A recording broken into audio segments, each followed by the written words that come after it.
ଜୟ ଜଗନ୍ନାଥ।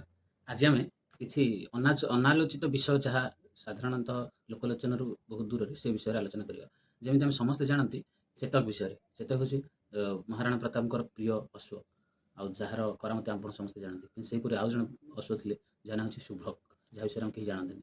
ଆମେ ପ୍ରାୟ ସମସ୍ତେ ଚେତକ ବିଷୟରେ ଅଳ୍ପ ବହୁତ କିଛି ନା କିଛି ଜାଣିଥିବା, କିନ୍ତୁ ଶୁଭ୍ରକ ବିଷୟରେ ପ୍ରାୟତଃ କେହି ଜାଣନ୍ତି ନାହିଁ ବୋଲି ମୋର ଆଶା। ଆମେ ସେ ବିଷୟରେ ଆଲୋଚନା କରିବା।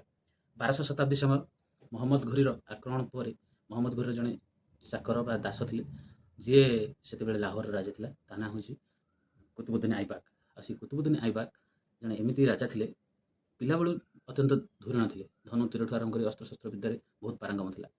କିନ୍ତୁ ଧୀରେ ଧୀରେ ସେ ଯେତେବେଳେ ମହମ୍ମଦ ଘୋରୀ ଯିବା ପରେ ନିଜର ଚତୁର୍ଯ୍ୟ ବା ଚତୁରତା ବଳରେ ଲାହୋରର ରାଜା ହେଇଗଲା। ଆଉ ଯେମିତି ସାଧାରଣତଃ ସବୁ ମୁସଲିମ ଶାସକମାନଙ୍କର ଏକମାତ୍ର ଲକ୍ଷ୍ୟ ଥାଏ ହିନ୍ଦୁ ରାଜ୍ୟ ରାଜା ଏବଂ ମନ୍ଦିରମାନଙ୍କୁ ଆକ୍ରମଣ କରି ତାର ଧନ ଲୁଣ୍ଠନ କରିବା, ସେହିପରି ରାଜା ହେବାର ବର୍ଷେ 2 ବର୍ଷ ଭିତରେ ଅର୍ଥାତ୍ 1206ରୁ 1212 ମସିହା ଭିତରେ ରାଜା ହେଲା। ଆଉ ସେ ଭିତରେ ସିଏ ଭାରତର ବଡ଼ ବଡ଼ ହିନ୍ଦୁ ରାଜ୍ୟ ଆଉ ବଡ଼ ବଡ଼ ହିନ୍ଦୁ ମନ୍ଦିରମାନଙ୍କୁ ଆକ୍ରମଣ କରିବାର ସ୍ୱପ୍ନ ଥିଲା।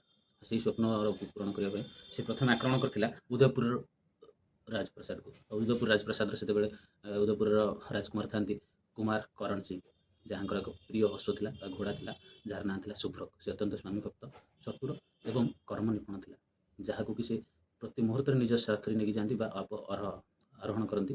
ସେ ହେଉଛି ସେ ଶୁଭ୍ରକ। ଆଉ ଏହି ଶୁଭ୍ରକ ବିଷୟରେ ମଧ୍ୟ ସମ୍ୟକ ସୂଚନା କୁତୁବୁଦ୍ଦିନ ଆଇବାକ ପାଖରେ ପହଞ୍ଚାଥିଲା। ତେଣୁ କୁତୁବୁଦ୍ଦିନ ଆଇବାକ ନିଜର କଳ ବଳ କୌଶଳ ପ୍ରୟୋଗ କରି ସେହି ଶୁଭ୍ରକ ଅଶ୍ୱକୁ ନିଜର ଅଶ୍ୱ ରୂପରେ ରଖିବା ପାଇଁ ବହୁତ ପ୍ରୟାସ କରିଥିଲା, କିନ୍ତୁ ସବୁଥିରେ ବିଫଳ ହେବା ପରେ ଉଦୟପୁର ରାଜପ୍ରାସାଦକୁ ଆକ୍ରମଣ କରିଥିଲା। ଆକ୍ରମଣ କରି ଛଳ କପଟତାପୂର୍ଣ୍ଣ ଭାବେ ଆକ୍ରମଣ କଲା ଏବଂ କୁମାର କରଣ ସିଂଙ୍କୁ ବନ୍ଦୀ ବନେଇକି ନିଜ ସାଙ୍ଗରେ ଲାହୋର ନେଇକି ପଳେଇଗଲା। ତା ଭିତରେ ସେ ଯେଉଁ କୁମାର କରଣ ସିଂଙ୍କ ଅତି ପ୍ରିୟ ଅଶ୍ୱ ଶୁଭ୍ରକକୁ ମଧ୍ୟ ନିଜ ସାଙ୍ଗରେ ନେଇକି ପଳେଇଗଲା। ତେଣୁ ରାଜା କୁମାର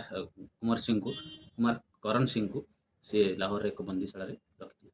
ସମୟ ଅତିକ୍ରାନ୍ତ ହେବା ସହିତ ଧୀରେ ଧୀରେ ଦିନେ ରାଜା ନିଜର କିଛି ଅନୁଚରଙ୍କୁ ନେଇକି ବନ୍ଦୀଶାଳାରୁ ଖସି ପଳାଇବା ପାଇଁ ପ୍ରୟାସ କଲେ। ଆଉ ପ୍ରୟାସରେ ବିଫଳ ହେବା ସହିତ ସେ ଧରା ମଧ୍ୟ ପଡ଼ିଗଲେ। ତେଣୁ ଏଇ ଯେଉଁ ପ୍ରୟାସ କରିବା ବିଫଳ ହେବା, ଏହା ପାଇଁ ଦଣ୍ଡ ବିଧାନ କରାଯିବ। ତେଣୁ ରାଜଦରବାର ବସିଲେ।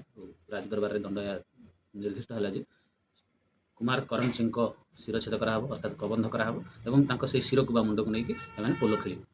ଏହା ଅତ୍ୟନ୍ତ ନିଷ୍ଠୁର ଆଉ ମାନବ ସଭ୍ୟତାର ଏକ ସବୁଠୁ ଘୃଣ୍ୟ ଦଣ୍ଡ କହିଲେ ଚଳେ। ଏ ପ୍ରକାରର ଦଣ୍ଡ କେବେ କାହାକୁ କେହି ଦେଇନଥିବେ। ଯାହା ବି ହଉ, କୁତୁବୁଦ୍ଦିନ ଆଇବାକ ସେତେବେଳେ ତ ରାଜା ତା କଥା ଅନୁସାରେ ସେ ଦଣ୍ଡ ନିର୍ଦ୍ଧାରଣ ହେଲା ଏବଂ ଏକ ନିର୍ଦ୍ଦିଷ୍ଟ ଖୋଲା ପଡ଼ିଆରେ ତାକୁ କୁମାର କରଣ ସିଂଙ୍କୁ ଯେଉଁ ଶିରଚ୍ଛେଦ କରାହେବା ସହିତ ତାଙ୍କ ଶିରକୁ ସେଇଠି ପୋଲ ଖେଳିବ ବୋଲି ସ୍ଥିର ହେଲା।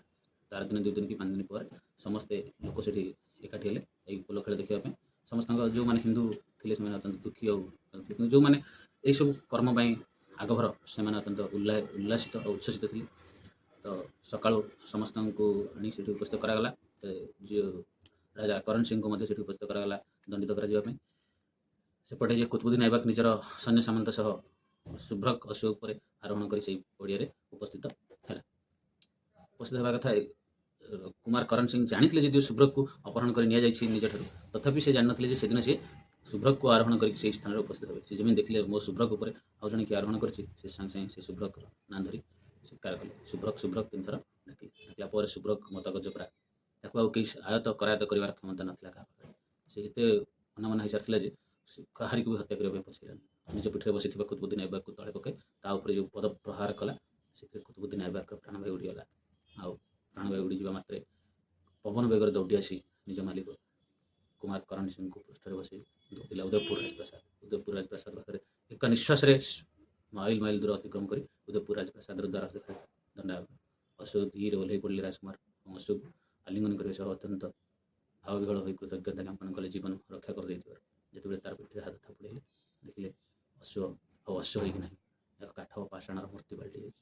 ଏତେ ଦୂର ଆଉ ଏତେ କ୍ଷିପ୍ର ଭାବରେ ଅତିକ୍ରମ କରିବା ଯୋଗୁଁ ପ୍ରାଣବାୟୁ ଉଡ଼ିଯାଇଛି।